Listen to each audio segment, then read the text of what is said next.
And this is the natural place, really, to talk about the negotiations in Copenhagen coming up. Because really, the negotiations there are the mother of all systems redesign efforts. In 47 days, we'll have many, many people descending on Copenhagen to try to find an international agreement on climate change. The need for success there is absolutely clear.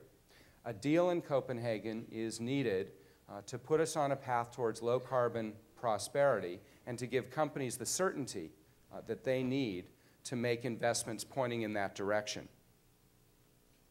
The scope of the challenge is immense. In fact, when you really think about it, what's being tried at Copenhagen is something that has never been accomplished before in all of human history.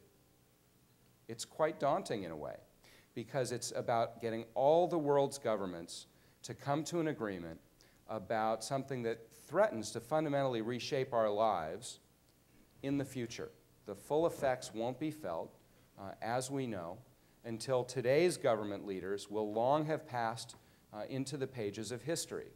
This is a huge test for us to see whether we can act in advance of this immense looming issue and come up with collaborative solutions that put parochial concerns, local concerns, national concerns somewhat to the side, all in the name of meeting our common challenge.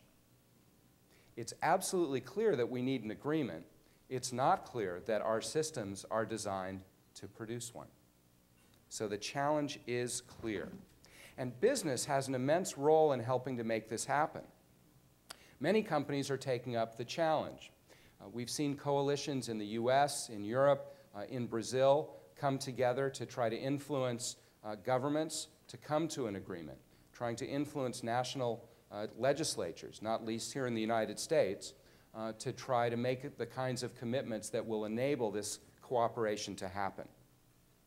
The world is looking to governments for leadership. However, it's much more likely that that leadership will come if business pushes in that direction. Despite that, we know that the chances for a strong agreement in Copenhagen don't look very strong right now, and most observers believe we'll either have no deal or a deal to keep talking, pushing some of the harder questions off into the future. So let's assume that that's the outcome. If that is the outcome, again, I think business has a great opportunity to demonstrate that its commitment is strong, firm, and looking to the future. And by looking at a comprehensive approach, an approach that includes 5 elements. First, working to help governments push towards an agreement, positive influence on public policy.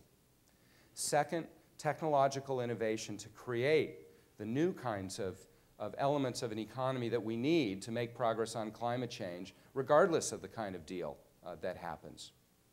Third, achieving efficiencies within existing operations, which of course presents immense opportunities for economic savings now on waste, on energy use, on water, etc. Fourth, a recommitment to working within value chains, because on even the simplest products, progress can't be made on reducing carbon intensity without working with value chain partners. And fifth, communicating. Everyone in this room and all of our institutions touches hundreds of millions, if not billions of people every day with the communications we put out into the world.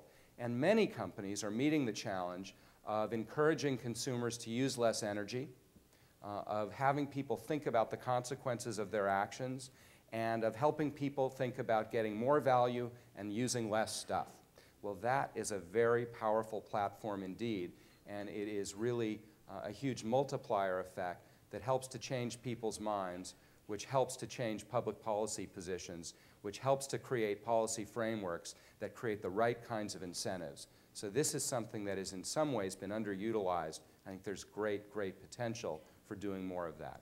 So these 5 things taken together, if we have a weak agreement out of Copenhagen or no agreement out of Copenhagen, will demonstrate that while the world's governments are moving very slowly, the business community is moving more quickly, more firmly, with more conviction, and I think that's a message that's going to be needed.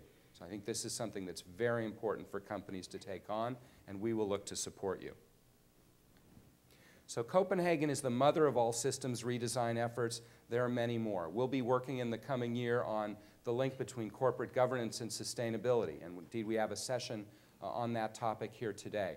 We'll be looking at zero waste. The city of San Francisco today has outlawed throwing away food. You can't do it anymore in this city. So, and don't try to come across the bay. We don't like it over where I live in Berkeley either very much. Outlawed food waste. The city of San Francisco is on the path towards zero waste in the year 2020, and it is a systems-based approach. Some of the most prosaic things, municipal waste, have huge power, but you have to think about the whole system. The city of San Francisco is doing that. So the third element in our roadmap is the power of networks. And after all, very little happens today inside business, outside of networks. The concept of a vertically integrated, behind big walls company is absolutely a thing of the past. In fact, this is a very natural place for BSR to play because we are founded on the idea of a network, of the membership network. All of you are 250 member companies with which we work over the course of the year. Also working on supply chains with joint venture partners and in multi-stakeholder initiatives.